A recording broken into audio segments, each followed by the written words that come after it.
అస్సలాము అలైకుం వరహ్మతుల్లాహి వబరకాత్. ఒక ప్రశ్న ఏమడిగినారంటే, బజార్కు వెళ్ళినప్పుడు కూడా ముస్లింలకు ఏవైనా హక్కులు ఉంటాయా? ఎందుకంటే ఒక వీడియోలో చెప్పడం జరిగింది, బజార్లు అత్యంత నీచమైన ప్రదేశాలు అని ప్రవక్త సల్లల్లాహు అలైహి వసల్లం గారు చెప్పారనమాట. ప్రవక్త సల్లల్లాహు అలైహి వసల్లం గారి యొక్క పూర్తి హదీస్ ఏమిటంటే, భూమిలో అత్యంత పవిత్రమైనటువంటి స్థలాలు మస్జిదులు, అత్యంత నీచమైనటువంటి ప్రదేశాలు బజార్లు అని ప్రవక్త సల్లల్లాహు అలైహి వసల్లం గారు చెప్పినారు. మరి బజార్లకు కూడా మేము వెళ్ళాల్సి వస్తుంది, తప్పకుండా కొన్నిసార్లు అక్కడ వెళ్ళి మా కార్యక్రమాలు చూసుకోవాల్సి వస్తుంది.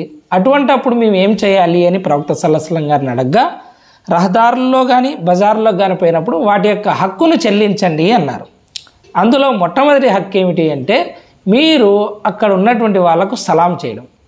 దారిలో ఉంటే దారిలో కూర్చున్నారనుకోండి, వెళ్ళే వాళ్ళకు వచ్చే వాళ్ళకు సలాం చేయడం ఆ యొక్క హక్కు. అలాగే బజారుకు వెళ్తే కనబడే వాళ్ళందరికీ, తెలిసిన వాళ్ళైనా సరే తెలియని వాళ్ళైనా సరే, మీరు అందరికీ సలాంలు చేయడం ఒక హక్కు అవుతుంది.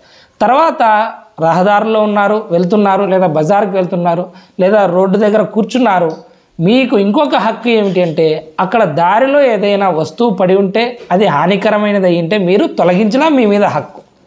తర్వాత మరొక హక్కు ఏమిటి అంటే, ఎవరైనా మీకు దారి అడిగితే అది మీకు తెలిసింటే వాళ్ళకు చెప్పడం మీ యొక్క హక్కు.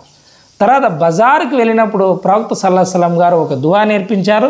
ఆ దువాని చదివితే మీకు 1,00,000 వరకు పుణ్యాలు రావడం అనేది జరుగుతుంది. కాబట్టి బజారుకు పోయినప్పుడు ఆ యొక్క దువాని మీరు చదివే ప్రయత్నం చేయండి. దాన్ని నేను స్క్రీన్ మీద డిస్ప్లే చేస్తున్నాను, చూసి చదవండి. ఒకటేమిటి, సలాం చేయండి.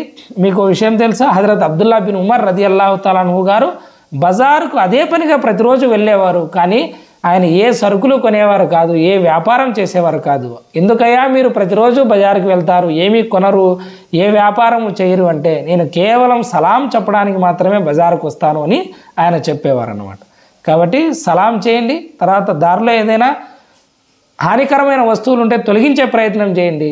ఎందుకంటే ప్రవక్త సల్లల్లాహు అలైహి వసల్లం గారు చెప్పారు, ఎవరైనా ముస్లింలకు హాని కలిగించే ఒకటి వస్తువును దారి నుండి తొలగించినట్లయితే అల్లాహ్ తఆలా అతని పాపాలన్నీ మన్నిస్తాడని కూడా ప్రవక్త సల్లల్లాహు అలైహి వసల్లం గారు చెప్పారు. ఇంకొక హదీస్ కూడా ఉంది, మునుపటి సమాజంలో ఒక వ్యక్తి దారికి అడ్డంగా ఉన్నటువంటి ఒక వస్తువును తొలగించినందుకు అల్లాహ్ తఆలా అతని యొక్క పాపాలని మన్నించి స్వర్గంలోకి ప్రవేశింపజేయడం జరిగింది. కాబట్టి ఆ పని చేయండి.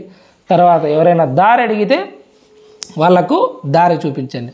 దారి చూపించడం కూడా ఒక మంచి పుణ్యకార్యం. ఈ విధమైనటువంటి ప్రయత్నాలు మీరు చేసి పుణ్యాన్ని సంపాదించుకునే ప్రయత్నం చేయండి. అస్సలాము అలైకుం వరహ్మతుల్లాహి వబరకాతు.